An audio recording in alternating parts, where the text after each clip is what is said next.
Hey guys, and welcome back to Positivity with Brooklyn Lou.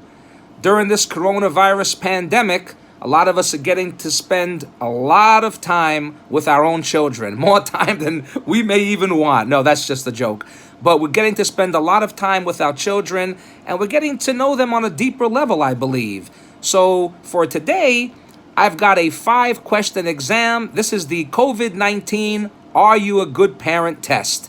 If you can answer yes to at least 4 of these 5 questions, then you are a good parent. If you answer yes to all 5, you're amazing. But even if you answer less than 3 or 4 correct, it doesn't mean you're a bad parent, but there's some work to be done. Okay, let's get right into it to question number 1. As a parent, do you lead by example? Be honest when you answer that. Leading by example is extremely important when you're a parent. A lot of times, our children will tune us out. They don't even want to listen to what parents have to say. The old saying, it goes in one ear and out the other. But the truth of the matter is, even from when our children are just babies, what happens? They want to imitate us. They say that imitation is the sincerest form of flattery. That's what children do. Children are going to copy what we show them.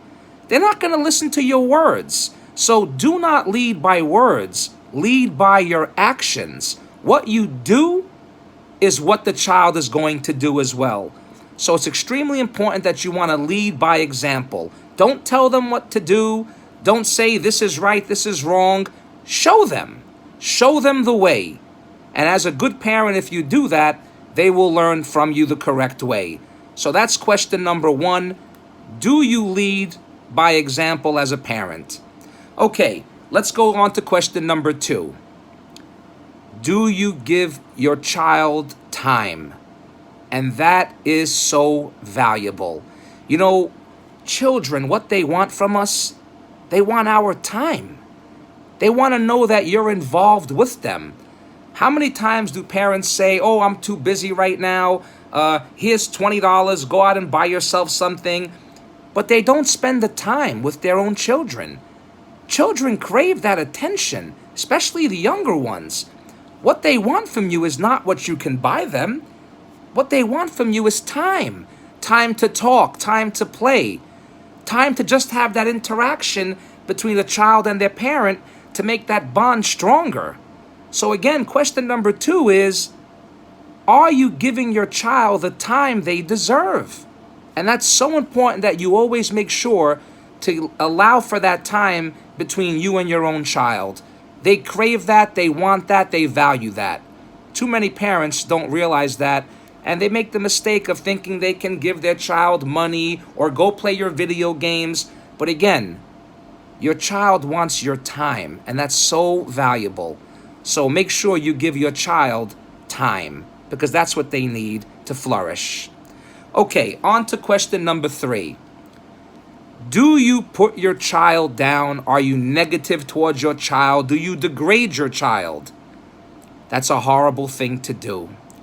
You have to understand that once your child starts to feel that they're not good enough, that you're not going to appreciate what they can do, and you're always harping on what they can't do or what they haven't accomplished, that's going to build up a wall between you and your child. They're going to be afraid to come to you and hope that they'll receive some sort of praise because they're used to you being negative towards them. So it's extremely important that you don't knock your child down, but you always build your child up. Always look towards the positive. Words can cut. Words are very powerful. So if you want your child to flourish and to continue to try to improve their own lives, you have to give them encouragement. You have to give them positive words. And even when a job is not very well done, you can always find the positive side of it to uplift them. You can always tell them, you've done a great job and you can improve even more, but I'm so proud of what you've done already. So remember, it's important to praise them, lift them up, and be positive towards your own child. Do not get them into the habit of thinking you're going to always cut them down or be unsatisfied with what they've done or accomplished. All right, question number 4. Are you teaching your child rules and respect? That's a big one, I think. Too many parents nowadays want to be their child's best friend. Some of them are even going out and drinking with them and partying with them. But the truth of the matter is, there is time for some of that, but you have to remember that you're a parent first. And a parent means putting down rules and regulations and respect. Your child needs to know that there's going to be consequences for their actions. And if you don't lay that foundation down early, they're going to grow up thinking they can get away with anything. It's very important that as a parent, you tell your child and explain to them that there are rules. And respect is important as well. And that there's going to be consequences for every action. As they say, there's always, for every action, there's a reaction. So it's important as a parent that you teach your children that there are rules to certain things and they have to be followed. And there has to be a certain respect. If you're not doing this with your child, it's going to be tough for them as they grow up. It's important that you lay that down very, very young for them. And the last thing, number 5, and I think this one may be the biggest of all. Are you teaching your child about unconditional love? How important is that one? Your child needs to know that no matter what happens, you're going to be there for them. Your love for them is not going to change. A lot of times what happens is parents want to give love and be loving when everything's going good. But if something is not so good, all of a sudden it's like that love seems to stop. No, it can't be like that. Your child needs to feel that no matter what is happening in their world, their mom or their dad is still going to love them and be there for them. And by that feeling, they'll be able to come to you. If they have anything on their mind that's bothering them, sometimes there are children who tend to pull back and hide things from their parents. Well, that's from when they're young. They developed the ability to put up that wall because they don't feel that unconditional love. They're afraid sometimes to go to their own parent. So you want to make sure that you teach your child unconditional love.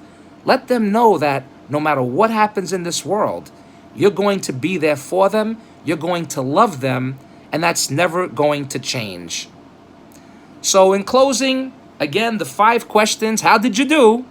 Question number 1, do you lead by example?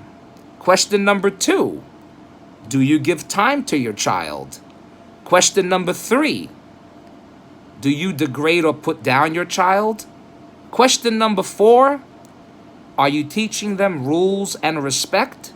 And question number 5, are you teaching them what unconditional love is? I hope you was able to answer yes to the majority, if not all of these questions. As a parent myself, these are things that I try to live by. I think it's extremely important because the truth is, as a parent, it's a very tough job, but it's also a big responsibility.